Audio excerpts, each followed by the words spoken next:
The explosion hits like a fist, punching through water into steel. The hull screams. Pipes burst. A coffee mug flies off a shelf and shatters against the wall. Shards skitter across the deck. Nobody moves to pick them up. The lights flicker once, twice, go dark. Emergency lights kick in, bathing everything in sick red. A sailor vomits where he stands. The sound is wet and desperate. He tries to wipe it with his sleeve, but his hands shake too much. Another explosion, closer. Someone in the forward compartment starts laughing, high-pitched, wrong. It does not stop until a chief grabs him by the collar and slaps him hard across the face. Captain Valentin Savitsky grips the edge of the chart table. His knuckles have gone white hours ago. Now they are bloodless ridges pressing through skin. Sweat runs into his eyes, burns them. He does not blink. The heat is not like normal heat. It is alive. It presses on them from every direction at once. 53 degrees Celsius, someone said before the thermometer stopped working. The air tastes like rust and old breath and something else. Fear. You can taste fear when 98 men are sweating it out inside a sealed steel tube. They have been underwater for 4 days, maybe 5. Time has stretched and warped in the darkness. In the central control room, a young operator named Dmitri has his headphones pressed so hard against his ears that blood seeps from under the pads. He does not notice. His eyes are locked on the sonar screen, watching, waiting for the next one. It comes. The submarine lurches sideways, metal groans. A pipe overhead splits open and sprays scalding water across 3 men. Their screams cut through the engine noise. The medic rushes over, but he has no morphine left. He gave the last of it to the sailor in the stern who collapsed from heat stroke 2 hours ago and has not woken up.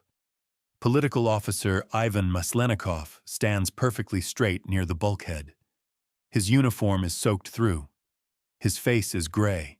In his hand, he holds a small notebook with damp pages curling at the edges. He writes down times, depths, short notes. His hand trembles with each word, but he keeps writing because if he stops writing, he will have to think about what is happening, and thinking is worse than anything. Another explosion walks across their hull. The deck jumps under their boots. A sailor crosses himself. Another whispers a prayer in Ukrainian. His voice cracks on the second line. Above them, invisible but close enough to kill, American destroyers cut circles through the Caribbean water. Their sonars ping and search, ping and search. On their clean decks, sailors in pressed uniforms complain about the heat and count the hours until their watch ends. They have no idea that the submarine they are hunting carries a weapon that could erase their ships in a flash brighter than the sun. The date outside this steel coffin is October 27, 1962. Around the world, people are watching the Cuban Missile Crisis unfold on television. Children practice hiding under desks. Families gather around radios. Presidents make speeches. Diplomats argue in polite voices about quarantine lines and unacceptable provocations. Inside submarine B-59, there are no radios bringing news from Moscow. There is only noise, heat, the smell of unwashed bodies, and the sharp stink of vomit and the metallic taste of recycled air that has too much carbon dioxide and not enough oxygen. The mission had seemed straightforward weeks ago when they left the cold, gray waters of the Barents Sea. Sail to Cuba. Maintain radio silence. Wait for orders. Defend Soviet honor if necessary. No one had explained what defending honor actually meant when you were trapped 200 meters underwater with American depth charges hammering your hull and your batteries dying and your crew slowly suffocating in heat that turns men into animals. Second Captain Vasili Arkhipov leans over the plotting table. His shirt clings to his back. Sweat drips from his nose onto the grease-marked charts. He has not slept in 41 hours. Every time he closes his eyes, he sees reactor compartment K-19. Sees the men who went into the leaking core. Sees their skin redden and blister while Geiger counters screamed. He survived that. He carries the memory of it in his bones. Nuclear weapons are not abstract to him. They are heat and sickness and shadows burned into concrete. A sailor's nose starts bleeding. He wipes it with his hand and stares at the blood like he has never seen it before. The explosions come again, a pattern walking towards them. Boom, boom, boom, closer each time. The sonar operator rips off his headphones. "They are killing us," he shouts. His voice breaks. "They are killing us." No one corrects him. Hours earlier, something had brushed against the periscope. A piece of paper, soaked and fragile, scraped away by numb fingers. The leaflet was in Russian. It said the Americans were using practice depth charges as signals. Low power, not meant to kill. It asked them to surface, promised safe conduct. Captain Savitsky had read it under weak lamplight, passed it to Maslenikov. The political officer had crumpled it in his fist.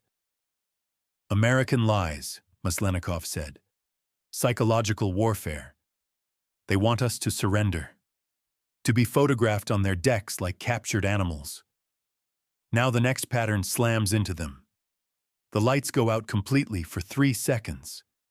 When they flicker back on, a gauge has shattered. Glass lies scattered across the deck. A thin line of hydraulic fluid sprays from a broken seal. In the forward torpedo room, behind locked doors and armed guards, sits a weapon that most of the crew has never seen. It is long and gray with red warning stripes painted on its skin. Its designation is T5. It looks like a normal torpedo. It is not. Inside its nose is a compact nuclear warhead. If it detonates under an American destroyer, the water itself will turn briefly into hell. The yield is roughly equivalent to the bomb that destroyed Hiroshima 17 years ago. 1 torpedo. Thousands dead in a heartbeat. Only 3 men can authorize its use. Captain Savitsky, Political Officer Maslenikov, Second Captain Arkhipov. All 3 must agree. Anyone can refuse. In the control room, the temperature climbs higher. A sailor faints, crashes into a console. No one catches him. 2 men drag him to the side and prop him against the bulkhead. His eyes roll back white. Captain Savitsky's hands are shaking now. He grips the table harder to hide it, but everyone can see. His jaw works silently. His eyes dart from gauge to gauge like a trapped animal looking for a way out. Maslenikov moves closer. His notebook is still in his hand, but he has stopped writing. "They are attacking us," he says. His voice is flat. "Dead. Either war has started, or they are trying to break us. Either way, our duty is clear." He nods toward the forward compartment, toward the sealed door, toward the weapon. "We have the means," he says. "We were trusted with it. Are we going to die down here like cowards, or are we going to strike back?" The words land in the hot air like stones. Several heads turn, eyes watch, waiting.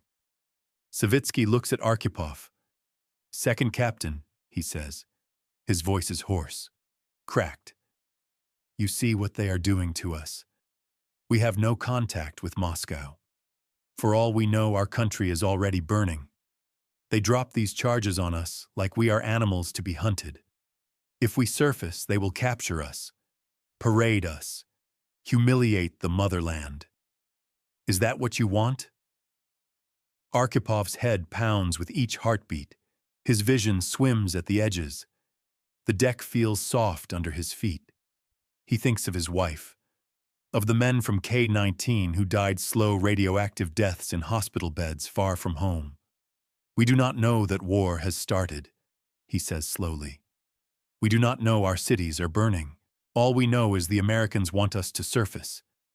That is pressure, not nuclear war. Maslenikov's lip curls. You read their leaflet. You hear their explosives. You think they deserve careful consideration? Arkipov's hands clench. That leaflet described exactly what is happening. Low power charges. Harassment. If they wanted us dead, we would already be dead. The political officer steps closer. Too close. His breath is sour. So we sit here, he hisses, and wait until we suffocate? Or we surface and let them photograph us like trophies. Another explosion. The hull shrieks. A bolt pops loose somewhere and ricochets off metal. Someone screams. Savitsky slams his palm on the table. The sound cracks through the room. Enough. We are dying down here. We have a weapon. We have a duty. Second Captain, you must decide. Will you authorize the special weapon? The question hangs in the boiling air. Every eye turns to Arkhipov. 98 lives balanced on his next words. Maybe millions more. He thinks of the blast. The ships above ripped apart. American sailors burned alive without warning. Their president forced to respond. The chain reaction no one could stop. Moscow and Washington. Cities. Children. Everything. His voice comes out steady. Harder than he feels. If we fire, he says, the Americans will see a nuclear attack. They will not see a defensive act. They will see war, and their president will respond. With what, we cannot know. But we know what they have. We know what we have. Once that weapon leaves its tube, the choice is gone. Not just for us, for everyone. He looks around the room, at faces slick with sweat and fear. You want to protect the motherland, he says. So do I. But starting a nuclear war because we are too proud to surface? That is not protection. That is murder. Silence. Even the engines seem to quiet. Maslenikov makes a sound of disgust deep in his throat. History will judge your cowardice, he says. Arkhipov meets his eyes. Yes, he says, if there is anyone left to write it. Captain Savitsky stares at him for a long time. His face works through a dozen emotions. Rage, fear, exhaustion. Finally, something breaks behind his eyes. He exhales, a long, ragged breath that seems to carry weeks of weight. Very well, he says quietly. We will not fire. We will surface. If they kill us, at least it will be under open sky. He turns to the helmsman. Bring us up, slowly. The helmsman swallows hard. His hands move to the controls. Valves open. Ballast shifts. The submarine begins its climb toward light. In the forward torpedo room, a junior officer stands near the T-5. He does not know what decision was just made in the control room. He only knows the whispers about preparing the special weapon have stopped. He touches the gray metal casing once, cold under his palm despite the heat, then pulls his hand back like he has touched a snake. Above them, American sailors on clean decks watch the water. They do not know that a decision made in suffocating darkness has just given them back their lives. B-59 rises, slowly, towards the surface, towards the ships waiting above, towards whatever comes next.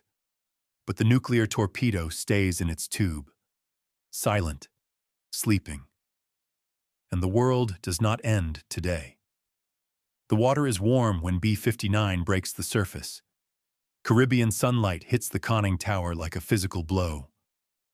After 4 days of red emergency lighting, the brightness is violence. Men squint and cover their eyes. Some cry out. The The sun feels wrong on skin that has forgotten what daylight means.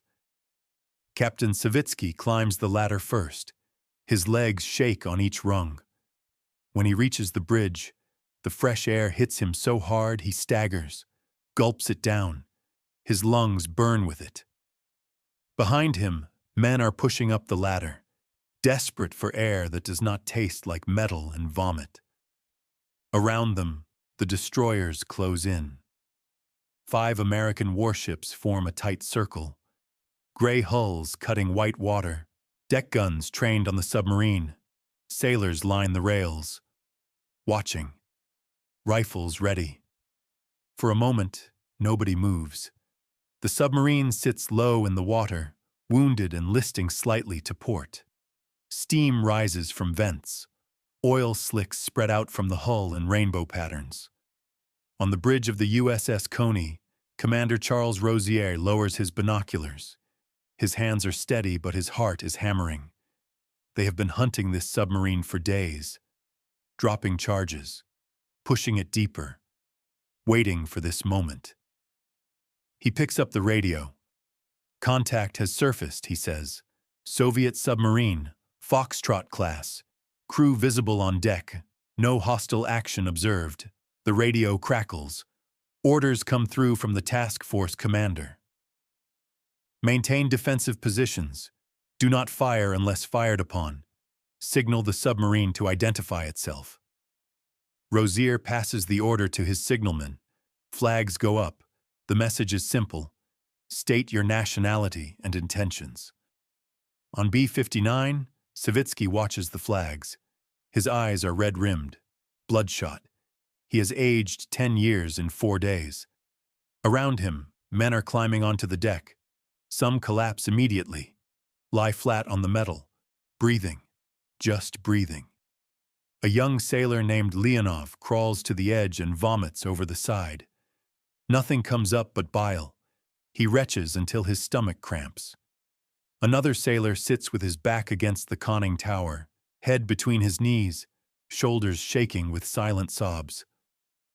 Below deck, in the forward torpedo room, 3 men stand guard over the T-5. They do not know the submarine has surfaced. Down here, it is still dark, still hot. The nuclear torpedo sits in its rack, waiting.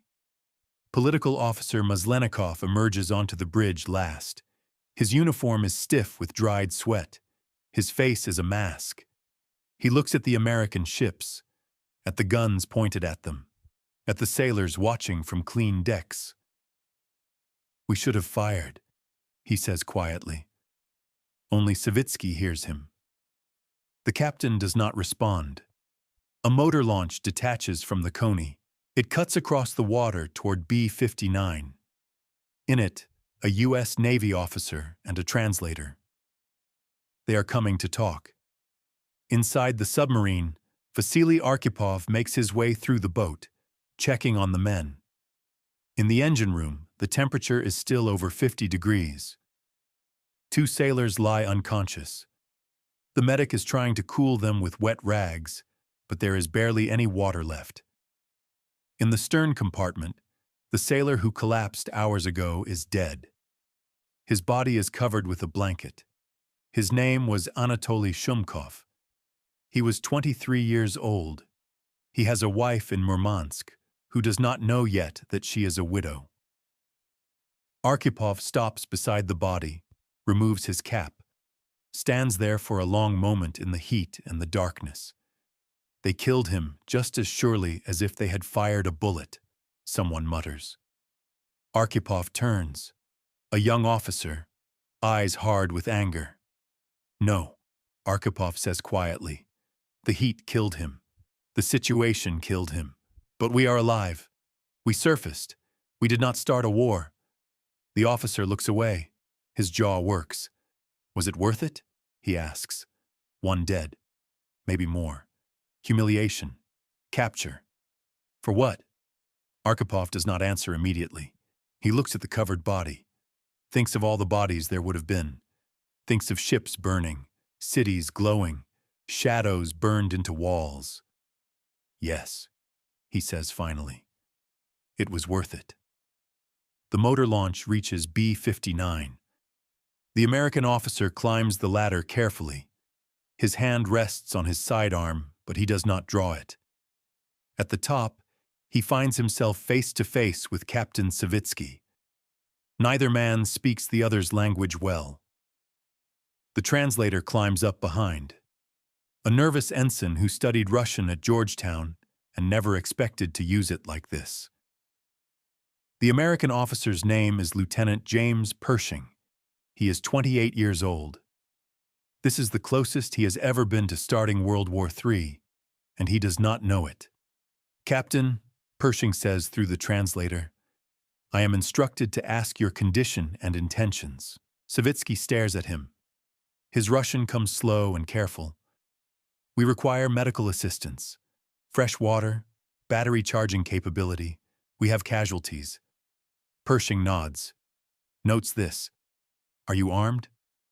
The question hangs between them. Savitsky could lie, could say no, but he is too tired for lies, too empty.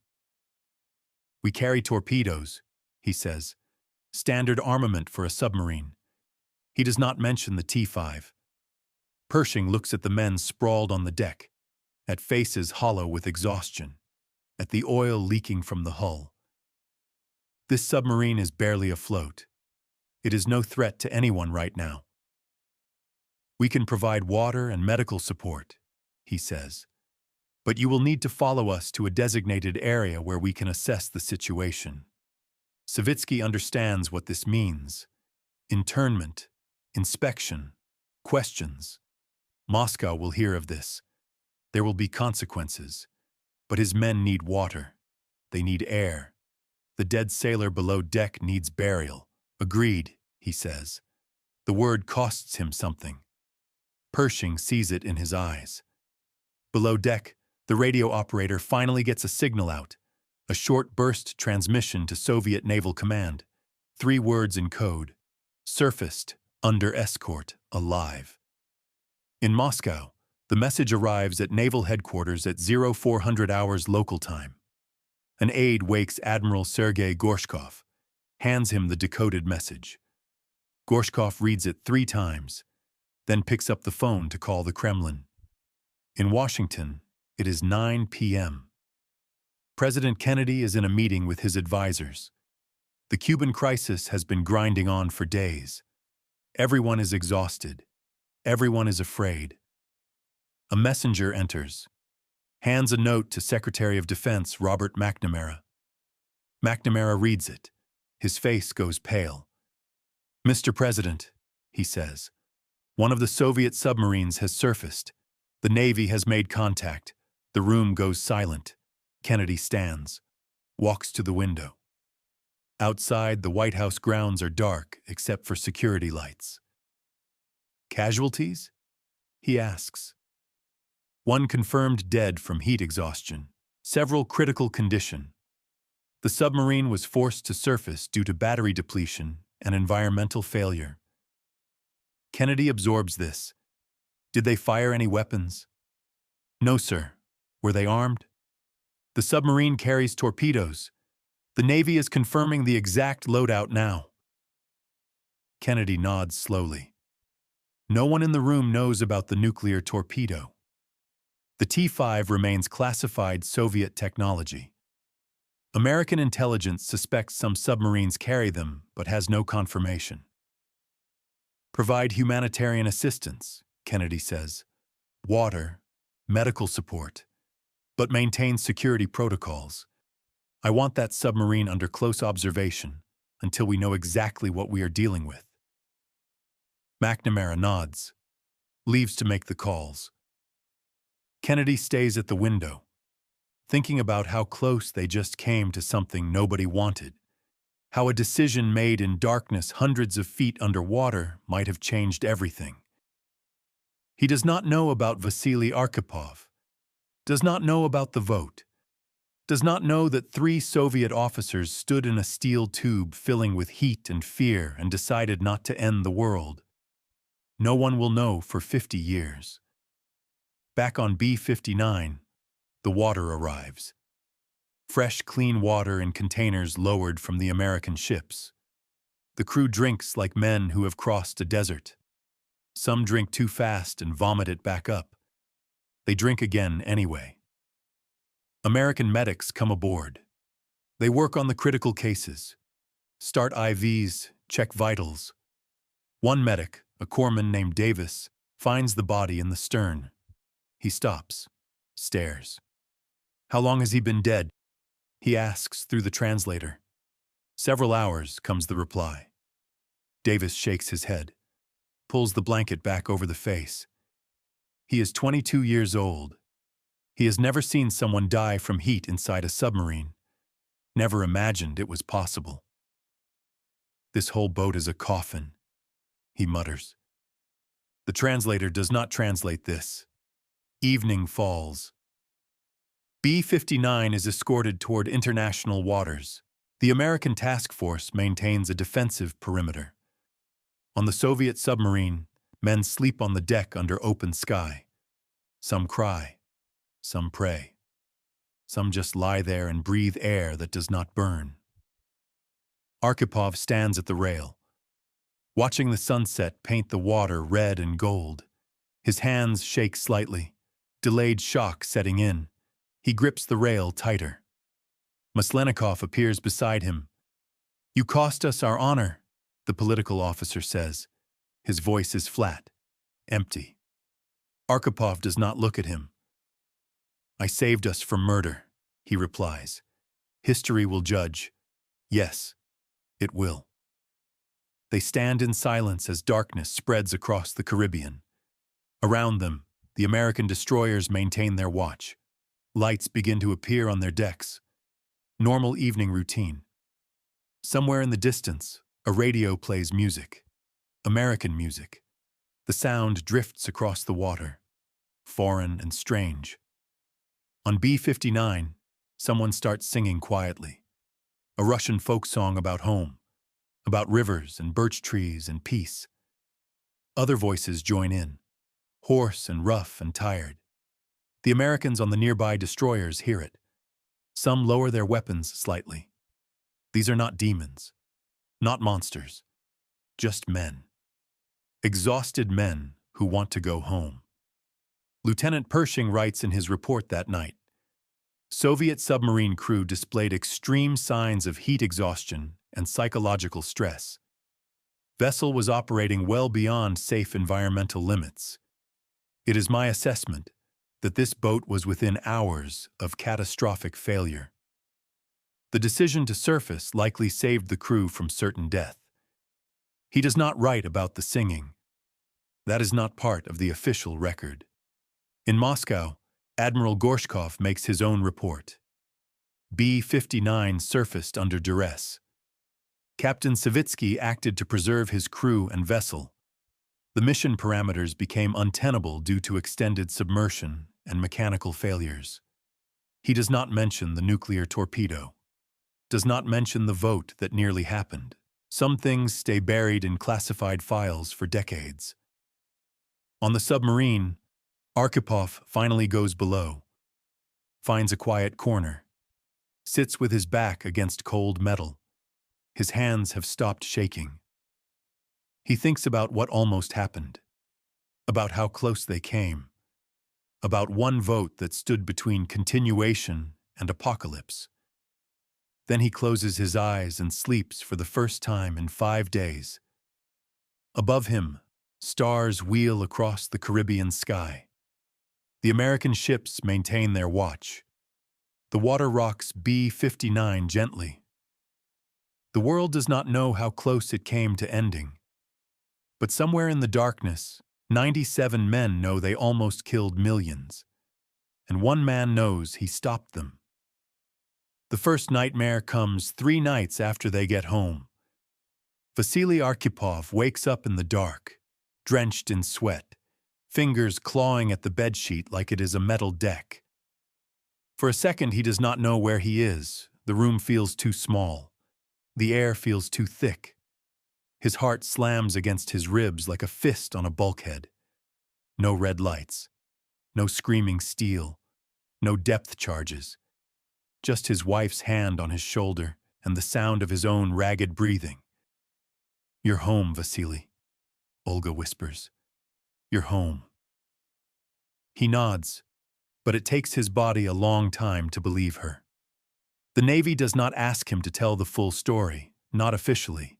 There's a debrief, a gray room, a table, 3 admirals who were not there, who smelled no vomit and felt no heat. They ask calm questions in level voices. "Why did you surface? Why did you ignore the harassment? Why did you not use every available weapon?" Arkhipov answers what he can, leaves out what he must. "We were at the limits of human endurance," he says. "The crew was collapsing. Systems were failing. Remaining submerged would have meant certain death." An admiral leans forward. "But you had options." The word hangs there, heavy and radioactive. Arkhipov meets his eyes. "We had one option that would kill us immediately and start a war," he says, "and one option that might let us live. I chose the one where some people get to see their families again." The admiral frowns. "Your duty was to the motherland." "Exactly," Arkhipov replies. "That is why I refused to start a nuclear exchange without verified orders from Moscow. The motherland is not a word. It is cities, children, people who never asked to burn." Silence. Pens scratch on paper. No one says thank you. The report that goes into the file is careful, sanitized. It mentions difficult conditions, contact with American vessels, independent decision to surface to preserve combat capability. It does not mention a nuclear torpedo. It does not mention a vote. It does not mention how close the world came to dying in a steel coffin in the Caribbean. Life goes on. Arkhipov receives a quiet commendation. No parade, no cameras. He is promoted, assigned to other boats, other crews. Men who have no idea that the officer correcting their navigation charts once said no to the end of the world. At home, Olga learns to recognize the signs before the nightmares hit. The way his jaw tightens when thunder rattles the windows. The way he stiffens at the sound of distant construction blasting. The way his hands start to tremble when the summer heat turns their small Moscow apartment into an oven and the air feels just a little too close. Sometimes, on very bad nights, he gets up and stands by the window until dawn, staring out at the concrete blocks and yellow street lamps. "What do you see out there?" she asks once. "Water," he says quietly. "Always water." He never explains. Years blur, uniforms change color, flags change shape. The Soviet Union that sent B-59 to Cuba dissolves in front of his eyes. On television, commentators talk calmly about archives, tapes, declassified documents. One evening, the phone rings. A polite woman with a precise voice introduces herself as a researcher. She asks about October 1962, mentions documents, mentions special weapons on submarines. Arkhipov's hand tightens around the receiver. "I signed an oath," he says. "I will not break it now." "But, Comrade Arkhipov," she insists, "the material is being released anyway. The world will know with or without you. People should hear it from the man who was there." He thinks of Shumkov's body under a blanket in the stern, of men singing hoarsely on a deck that still smelled like death, of Captain Savitsky's eyes when he realized what launching that torpedo would mean. "They don't need to hear it from me," he says. "They need to hear one thing. Don't build weapons you are afraid to use, and don't trust frightened men in hot rooms to save you from them." He hangs up. The story leaks out anyway. At a conference far away, in a bright, air-conditioned hall filled with bottled water and translation headsets, a Western historian puts his name on a slide. Vasili Arkhipov, the man who saved the world. The audience gasps in all the right places. People shake their heads in wonder at the thought that one man's refusal could keep cities from turning into shadows. Someone starts calling him the Soviet officer who prevented World War III. The phrase fits well into headlines. It spreads. In Moscow, a neighbor knocks on Arkipov's door with a newspaper in hand. "Look, Vasili," he says, half laughing. "You're a hero now. It says here you saved the world." Arkhipov takes the paper, reads his own name like it belongs to a stranger. In the article, he is a symbol. Calm, decisive, visionary. The writer puts words in his mouth he never said. Clean sentences, heroic sentences. He remembers instead the taste of stale air, the smell of fear, the way his voice almost cracked when he said no. "I saved 97 scared men from dying in the dark," he says. "The rest, that is for historians to argue about." "Do you deny it?" the neighbor presses. "That you prevented war?" Arkhipov looks at the headline again. "I deny that any one man should ever be in that position," he answers. "That is not heroism. That is failure. Of systems, of leaders, of everyone above us who let it get that far." The neighbor does not know what to say to that. He leaves with his newspaper and his story of a simple hero. It is easier that way. Time does what time always does. The crew of B-59 thins out. Heart attacks, cancers, quiet deaths in cramped apartments and provincial hospitals. Men who once stared down annihilation now worry about pensions, medicine, and whether their grandchildren will visit on New Year's. At reunions, when they still have them, somebody always brings up that day. "Remember when the ladder was so hot it burned your hands? Remember the guy who laughed and couldn't stop? Remember the way the hull screamed?" They laugh at their younger selves, shake their heads. Then the laughter trails off into a silence where no one quite meets anyone else's eyes. Once, after too much vodka, a former sonar man slams his glass down and points at Arkhipov. "Tell them, comrade second captain," he says thickly. "Tell them we almost shot that thing. Tell them we nearly took a few Americans with us instead of just boiling down there like lobsters." Voices hush. Chairs creak. Everyone looks at Arkhipov. He holds their gaze. "We nearly killed ourselves," he says, "and then everyone else would have taken care of the rest. You know what that would have looked like. You saw Hiroshima pictures. You smelled our own boat. Now multiply that." He taps his chest with 2 fingers. "We didn't fire," he says. "That's all that matters. We came home. Some of us. Drink to that." They do. When Vasili Arkhipov dies, the world mostly shrugs. There is no breaking news banner, no emergency session of parliament. Just a short notice in a veteran's newsletter and a longer article in a Western newspaper that his widow never sees. The headline calls him the man who said no. At the funeral, the priest speaks of duty and sacrifice. Olga listens, but her eyes are on her husband's hands, folded on his chest. For the first time in 50 years, they are still. After the burial, an old shipmate lingers by the grave with her. "He carried that day with him always," the man says. "You know that." "I know," Olga answers. "I washed the sweat from his face after the nightmares. I heard him shout in his sleep. I saw him count something on his fingers and not realize he was doing it." "Did he ever tell you what it was?" the shipmate asks. She nods. "3, she says. "Always 3. 3 officers. 3 votes. 1 chance." They stand in silence for a while. In another country, in a museum with polished floors and interactive screens, a family stops at a small panel in a corner of an exhibit about the Cuban Missile Crisis.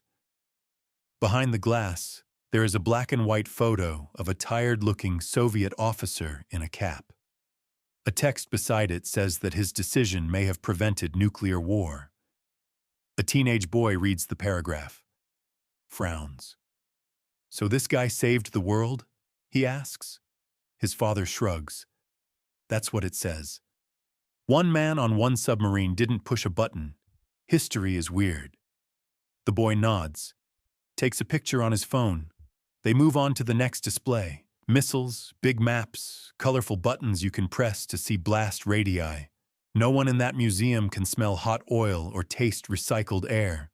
No one's ears ring with remembered explosions. No one feels their skin prickle at the memory of heat that cooked men alive from the inside.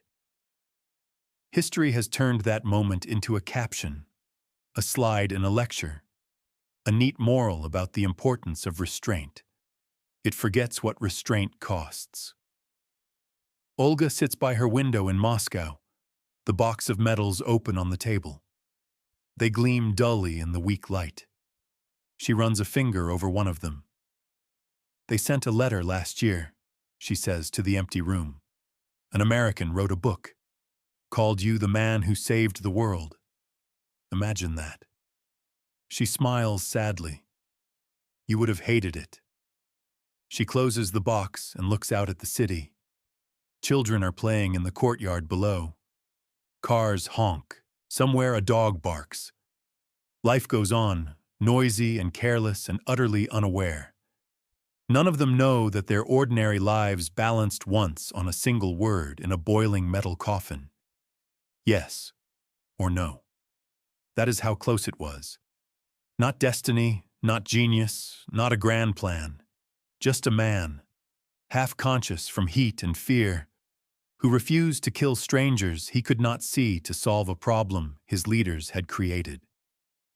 The world will keep telling the story as a legend, because legends are easy to admire and easier to forget. The reality is harder. The reality is that survival sometimes depends not on heroes charging forward, but on exhausted people refusing to take one more step toward the edge. The reality is that we lived because one man in the dark said, "No," and then had to live with that night inside his head for the rest of his life.